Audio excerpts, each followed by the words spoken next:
Kalau Palestina mentalnya sudah teruji berpuluh-puluh tahun. Dia nggak pernah mundur, cuman dia minta senjata. Justru yang akan meningkatkan tekanan perang terhadap, bukan nggak pernah mundur, tapi kalau Israel nggak ada warganya minta senjata untuk melakukan perlawanan, melawan daripada Palestina. Tidak. Sekaligus kita bicara dengan Israel laknatullah itu, sehingga perundingan sedang berjalan, tapi dia menginvasi Lebanon Selatan. Ini bahlul. Tapi pertanyaan saya, apakah menurut Bang Hussein, Amerika... Terima kasih Anda masih diinterupsi. Pemirsa, saya ke Bang Novel. Bang, apakah Anda melihat bahwa masyarakat Amerika akan bisa sesolid masyarakat Iran saat ini? Sangat-sangat jauh untuk dikatakan warga Amerika solid. Itu teguran atau tekanan yang sangat keras terhadap Donald Trump, terjadi penembakan. Oh, itu nggak bisa dilupakan. Kayak mana nih? Yang terakhir ketika gala dinner? Iya, gala dinner itu membuat shock. Yang namanya Donald Trump. Dan jangan lupa, ini adalah boleh dikatakan konflik kebersamaan. Melibatkan Lebanon, melibatkan Gaza, bahkan Irak pun sudah ikut campur, Lebanon pun ikut campur, Houthi pun ikut campur. Nah, ternyata pergolakan juga yang ada di Israel ini menggoyangkan posisi dukungan terhadap Amerika. Karena terjadi juga pergolakan di dalam. Rakyatnya ini melakukan penekanan terhadap Netanyahu. Dan Netanyahu juga boleh dikatakan goyang, yang memang sama-sama sejalan dengan Donald Trump. Artinya warganya sendiri itu sudah sangat ketakutan. Karena Tel Aviv ini kalau kita melihat lumayan agak hancur. Karena warganya hidup biasa enak. Kemudian menjadi seperti Palestina. Bagaimana itu? Mentalnya jauh. Kalau Palestina mentalnya sudah teruji berpuluh-puluh tahun. Dia nggak pernah mundur, cuman dia minta senjata.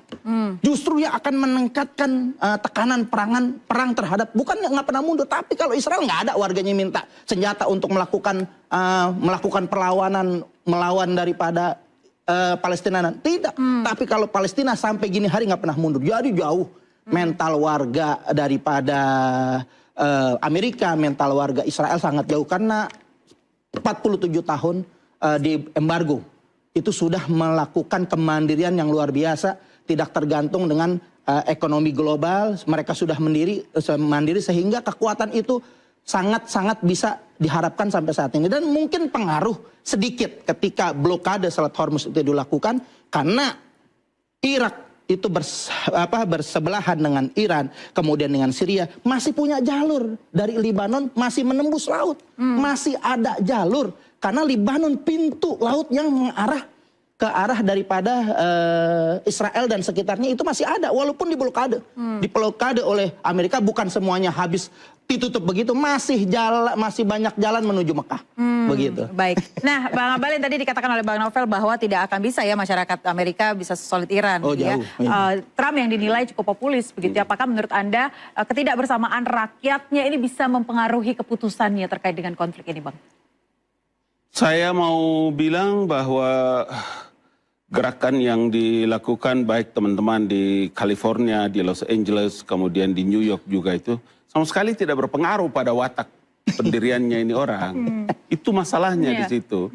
Makanya pada waktu awal pertama kali mereka berunding di Islamabad itu, saya terus terang sangat amat keberatan, tapi kan tidak ada juga pengaruh kalau saya berkeberatan. Siapapun di Republik ini keberatan, tidak ada pengaruhnya dengan Donald Trump, dengan Mujtaba maupun dengan Netanyahu. Keberatannya apa coba?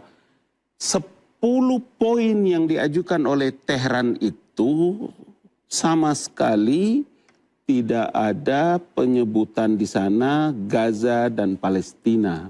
Itu perkara besar. Saya baca di dalam media mainstreamnya teman-teman di Tehran itu, di sana juga sama seperti di Indonesia, berdebat dan segala macam. Salah satu tuduhan paling berat bagi Amerika Serikat terhadap Tehran itu karena Tehran itu dituduh melindungi para teroris. Yang disebutkan itu adalah Hamas. Sementara Hamas kita tahu itu adalah proksi Iran yang ada di Palestina. Tapi dalam perundingan luar biasa seperti itu, sama sekali Tehran hanya memasukkan beberapa item-item politik dan ekonomi. Itu perkaranya. Jadi perundingan kemudian dimuat di dalam media-media mainstream di Teheran. Kemudian tadi seperti ayat tanya terkait dengan apakah pengaruh dengan the American people dengan sikap dan karakter wajah Donald Trump dalam mengambil keputusan tentang kelanjutan perang dan seterusnya. Saya kira sama sekali tidak ada pengaruh. Kenapa? Lagi-lagi saya mau bilang bahwa ya itu karena dia merasa adik kuasa, dia merasa superpower dengan gaya dan pikiran Donald Trump seperti itu. Karena begini, sepanjang sejarah Amerika Serikat baru ada Donald Trump satu-satunya presiden yang terpilih untuk 2 kali dengan waktu yang berbeda. Jadi trust building, value itu begitu kuat ketika TV-TV yang mainstream di Amerika Serikat itu menceritakan tentang keberhasilan Trump di kawasan Timur Tengah. Itu perkara. Jadi gini, saya mau kasih tahu kepada kita semua dan para pemirsa bahwa perspektif international relation itu menjadi nyata dan fakta sebab kita tidak bicara dalam perspektif emosional. Karena itulah yang saya selalu bilang bahwa ketika yang tadi Adinda Hussein menyampaikan bahwa ketika negara-negara Teluk itu tidak lagi mendapatkan, oh ternyata selama ini kami berlindung di balik Amerika, tapi Amerika tidak memberikan harapan ketika kita dalam keadaan seperti ini. Yang saya bilang itu, kenapa tidak ajak bicara ini kawasan Timur Tengah? Saudi bisa minta Pakistan untuk memberikan perlindungan terhadap ruang udaranya. Kenapa Saudi tidak bicara dengan Israel, nauzubillah min zalik, dengan Teheran? Iya, itu perkaranya. Oke, saya mau tanya tanggapan dari Bang Hussein, silakan.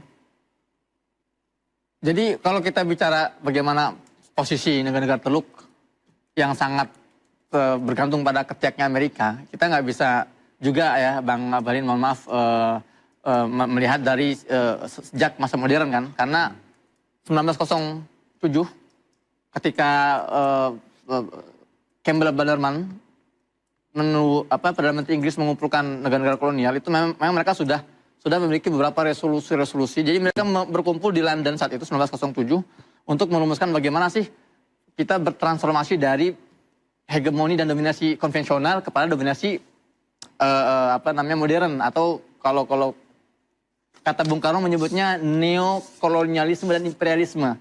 Jadi antara resolusi itu diantaranya mendirikan sebuah kekuatan bersama yang kelak disebut dengan Israel di jantung kekuatan umat Islam di Palestina. Kedua di antara resolusinya adalah bagaimana mengkondisikan negara-negara atau kekuatan di sekitar Palestina untuk bisa berada di bawah kekuasaan mutlak Amerika.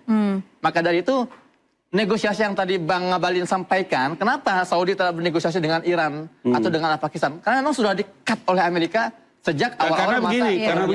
Karena begini. Menurut referensi Al-Quran, A'udzubillahi minasyaitonirrajim, mulai dari Al-Anfal 60 sampai dengan 6, ini kita bicara tentang Republik Islam Iran. Kehebatan Iran, powernya Iran hari ini yang semua orang memprediksi, termasuk Trump dalam salah memprediksi Iran, kekuatannya bukan dari Iran, tapi Allah ma'akum alaihi dhadar fil mereka. Apa itu? Allah bersama dengan Teheran loh. Kenapa di Quran dibilang, kenapa engkau tidak mengajak orang-orang mukmin yang ada di sekitarmu itu untuk bisa bicara? Kalau kita tidak melihat bahwa Syiah dan Sunni itu adalah perbedaan besar. Tidak ada kan? Begitu juga disebutkan oleh Sayyidah Ayatullah Ali Khamenei. Tidak ada Syiah, tidak ada Iran, yang ada itu adalah perjuangan umat. Kenapa wilayah-wilayah? Kenapa engkau tidak mengajak orang-orang mukmin yang ada di sekitarmu? Kalau kau berunding dan kemudian nanti mereka ditipu, ingatlah bahwa Anallah, aku Allah ada bersama-sama denganmu. Al-Anfal 60, 61, 62, 63. Oke, Bang Tabrani, itulah yang membuat saya kadang-kadang gimana posisinya itu? Keberatan ya, tahun 1907 ya? 1907, emang Amerika belum ada saat itu ya? Pertanyaannya Amerika kan belum ikut dalam terkait dengan perpindahan hegemoni tadi ya? Amerika kan belum ikut percaturan politik global. Gitu. Dia baru mau keluar di zaman Wilson itu. Baru keluar dari politik isolasionis, ya kan? Karena dilihat saat itu Eropa dengan politik the balance of power ini, itu kan terjadi Perang Dunia Pertama. itu 1914 gitu. Iya, itu peran pertama. Gini, maksudnya ketika saya bicara Amerika mewakili negara barat. Itu yang ditulis oleh Profesor Dr. Abdul Fattah Uwaisi dalam bukunya At-Tahdid al-Strategi. Dia bilang perpindahan dari hegemoni Britania kepada hegemoni Amerika setelah Perang Dunia Kedua 45 itu artinya tongkat estafet diserahkan kepada Amerika untuk memikul proyek barat. Makanya kata Profesor Abdul Fattah, dia mengatakan Israel itu bukan sebuah negara. Israel itu adalah masyru' istimari salibi gharbi strategi. Israel itu adalah proyek kolonial bersama orang-orang salibis barat strategis. Yang dulu kalau kata Dr. Imran Hussein, dia menyebutnya Israel itu dilahirkan oleh seorang bidan yang bernama Inggris. Lalu dibesarkan oleh bidan kedua yang namanya Amerika. Nah, maka bentar ya. Yeah. Itu referensi antum itu. Ya, ini kan di dunia itu orang melihat Israel itu menjadi sangat kuat kan setelah ada doktrin Balfour. Balfour ya kan? Yang menjanjikan orang-orang Yahudi untuk kembali ke Palestina. Ya. Tapi kembali lagi itu tadi 11 tahun 1918 setelah Perang Dunia Pertama selesai. Baik. Tapi kita ambil lagi dari apa yang disampaikan oleh Bang Ngabalin tadi, Pak Hussein, bahwa di dalam proposal Iran ketika negosiasi di Islamabad itu ya tidak disebutkan terkait dengan Gaza dan juga Palestina. Tapi tambah lagi sedikit interupsi, tambah lagi sedikit begini, tambah lagi sedikit. Sejak awal Iran itu tidak memandang Pakistan dan Islamabad itu sebagai sesuatu yang punya kekuatan. Yang repotnya lagi, kenapa dia menjadi negara yang bisa memfasilitasi antara perundingan Amerika Serikat dengan Tehran, tetapi dia tidak pernah menyampaikan bahwa kenapa Amerika bisa menyampaikan 15 poin dan Iran hanya 10 poin. Dan kenapa Pakistan tidak menyebutkan bahwa apakah kita bicara dengan Amerika sekaligus kita bicara dengan Israel laknatullah itu.